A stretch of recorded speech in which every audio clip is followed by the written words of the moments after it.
Just over 2,000 years ago, Israel came under attack from the Syrians, led by King Antiochus. And they were bent on destroying the state and capturing Jerusalem. But Yehuda Maccabee came to the rescue, and with an army of just 6,000 men, defeated Antiochus's army of 47,000 men, and they recaptured the temple on the Temple Mount. But they had to open up the temple and consecrate it by lighting the menorah.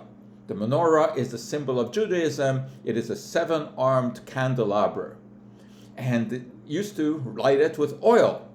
But they found only a tiny bit of oil in the temple, and they thought that it couldn't last. But that oil lasted for 8 days, and then they had enough time to press more olives to make all the oil that they needed. This was deemed to be a miracle. The tiny bit of oil lasted for 8 days. Well, Yehuda Maccabee recaptured all of Jerusalem, drove out the Syrians. And this is celebrated every year by the holiday of Chanukkah. And the Jews all over the world look back upon this.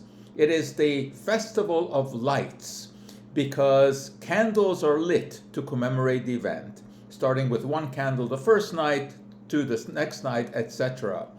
And it is all done on what is called a Chanukiah, which is almost like a menorah, but it has one extra arm to commemorate the fact that there were 8 nights that the olive oil magically lasted. Well, olive oil. So we also use olive oil on Hanukkah to remember all those events, and we cook with it.